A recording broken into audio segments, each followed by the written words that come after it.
reino de los cielos. Bienaventurados los que lloran, porque ellos recibirán consolación. Guardados por el poder de Dios mediante la fe, para alcanzar la salvación que está preparada para ser manifestada en el tiempo postrero. Te quiero preguntar, ¿qué tan verdad es que somos responsables de nuestra propia seguridad? Cuando somos niños, esperamos protección de nuestros padres. Como ciudadanos, esperamos seguridad por parte del Estado. Y como creyentes, la Biblia nos da la respuesta. Peligros e inseguridades hay por todos lados, y un enemigo maligno con intenciones de tocarnos. El mensaje que hoy escucharás es muy especial. No se trata de dos cosas que necesitas hacer para que el diablo no te toque, sino de dos cosas que necesitas saber, ya que para que el maligno no te toque, Dios ya ha hecho cosas por ti y lo necesitas saber. El diablo es astuto y peligroso, y nosotros resultamos torpes en protegernos a nosotros mismos de un enemigo que acecha como león rugiente y además invisible. Dios nos ha dado su armadura y no la usamos. Debemos velar y orar para no entrar en tentación y nos quedamos dormidos. En fin, si dependiera totalmente de nosotros nuestra seguridad espiritual y así evitar que el diablo no nos toque, sinceramente fracasaríamos. El maligno quiere tocarnos y lo primero que necesitas saber para que el maligno no te toque es que él no puede tocar a los que son nacidos de Dios, ya que estos son guardados por Dios y por esta razón no los puede tocar. Primera de Juan capítulo 5, versículo 18 dice: sabemos que todo aquel que ha nacido de Dios no practica el pecado, pues aquel que fue engendrado por Dios le guarda y el maligno no le toca. Cuando Satanás toca, no lo hace para acariciar, consentir, ni para dar una palmadita de ánimo. Cuando Satanás toca, lo hace para hacer tropezar, para hacer caer y para hacer perder el rumbo. Conforme al versículo de la Biblia leído, responderemos varias preguntas. ¿Qué es lo que el maligno busca o pretende al tocarnos? No se trata de un toque físico, como si el diablo estuviera interesado en tocarnos la piel. Más bien, lo que el diablo quiere es que practiquemos el pecado, pues de esto es lo que el Señor nos guarda, según el versículo leído. Otra pregunta: ¿qué sentido o importancia tiene para el diablo que alguien practique el pecado? Desde el principio de la creación, esto es lo que el diablo ha querido y siempre ha buscado que el hombre se entregue al pecado. Hay cosas que nosotros no hemos entendido. Por ejemplo, que para el diablo destruir a alguien no necesita sus manos para hacerlo. Basta con engañarlo, tentarlo y venderle el pecado como algo bueno. Si la persona acepta todo esto, ella misma se destruirá. Todo lo que la Biblia dice acerca del pecado, el maligno lo sabe. Por ejemplo, él sabe que la Biblia dice que la paga del pecado es la muerte. Romanos 6:23 dice: porque la paga del pecado es muerte, mas la dádiva de Dios es vida eterna en Cristo Jesús, Señor nuestro. Él sabe que el pecado da a luz la muerte. Santiago capítulo 1, versículo 15 dice: entonces la concupiscencia, después que ha concebido, da a luz el pecado, y el pecado, siendo consumado, da a luz la muerte. Él sabe que el pecado nos aleja de Dios. Isaías capítulo 59, versículo 2 dice: pero vuestras iniquidades han hecho división entre vosotros y vuestro Dios, y vuestros pecados han hecho ocultar de vosotros su rostro para no oír. No solo es pecar, ya que los hijos de Dios muchas veces pecamos, es que practiquemos el pecado. Y de esto Dios nos guarda y no deja que el maligno nos toque.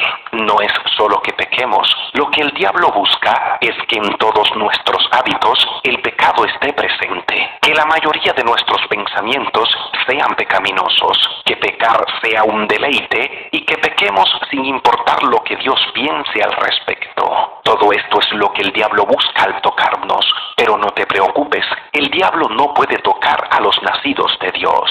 Otra pregunta importante: ¿cómo sé si soy nacido de Dios? Esto es importante, lo necesitas saber y lo sabrás por medio de la Biblia. No hay nada mejor que las evidencias para determinar si algo es o no es. Y en cuanto a quién es nacido de Dios, también se sabe por medio de las evidencias. Primera de Juan capítulo 2 versículo 29 dice que el que hace justicia es nacido de Dios. Primera de Juan capítulo 3 versículo 9 dice que el que es nacido de Dios no practica el pecado.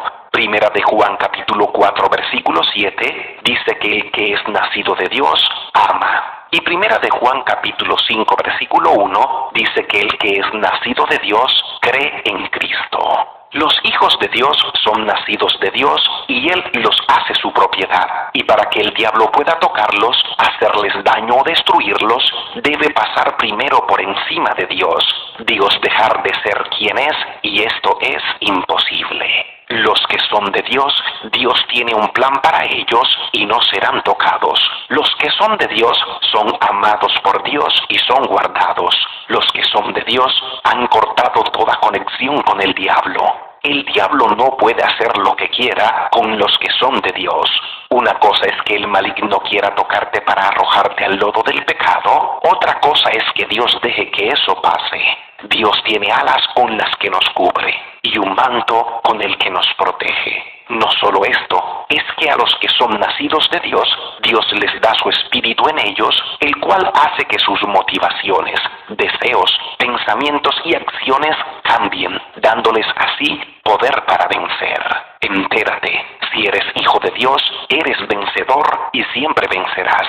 Esto debes saberlo y debes apoderarte de esta verdad. Lo segundo que necesitas saber para que el diablo no te toque es que mayor es el que está en nosotros que el que está en el mundo. Primera de Juan capítulo 4 versículo 4 dice: Hijitos, vosotros sois de Dios y los habéis vencido, porque mayor es el que está en vosotros que el que está en el mundo. Conocer una verdad nos da poder y en este caso necesitamos conocer, entender y convencernos de que mayor, mucho más grande y sobre todas las cosas es el que está en vosotros que el que está en el mundo. Si memorizas las siguientes tres cosas y las crees, te aseguro que verás todo de manera diferente. Primero, el versículo leído dice: sois de Dios. Si eres de Dios, debes creerlo y confesarlo. Soy de Dios, no soy del mundo, no soy del diablo. Soy de Dios, a Dios pertenezco, tengo a Dios y Dios me tiene a mí. Soy de Dios y tengo un buen hogar y una identidad. Segundo, el versículo leído dice: habéis vencido. Esto significa que no soy una víctima, soy un vencedor. No soy un destruido, soy un vencedor. No perderé, ganaré. No fracasaré, triunfaré. He vencido porque Cristo dijo: estas cosas os he hablado para que en mí tengáis paz. En el mundo tendréis aflicción, pero confiad, yo he vencido al mundo. Juan 16, versículo 33. Todo lo que es nacido de Dios vence, y yo soy de Dios. Porque todo lo que es nacido de Dios vence al mundo, y esta es la victoria que ha vencido al mundo, nuestra fe. Primera de Juan capítulo 5, versículo 4. No hay nada que no podamos vencer. Antes, en todas estas cosas, somos más que vencedores por medio de aquel que nos amó. Romanos capítulo 8, versículo 37. Y tercero, el versículo leído también dice esto que es muy poderoso: mayor es el que está en nosotros que el que está en el mundo. Esto también debo creerlo y confesarlo, y con esta verdad en la mente y en el corazón, mandar un mensaje. Di conmigo: mundo, te mando este mensaje. Mayor es el que está en mí. Maldad, te mando este mensaje. Mayor es el que está en mí. Diablo, te mando este mensaje. Mayor es el que está en mí. Pecado, te mando este mensaje. Mayor es el que está en mí.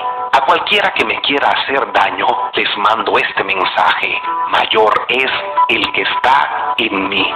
A todo y a todos les mando este mensaje: mayor es el que está en mí. Recuerda, el diablo no puede tocar a aquellos que son nacidos de Dios. Son de Dios, han vencido, Dios está con ellos y Cristo les guarda. Dios te bendiga grandemente.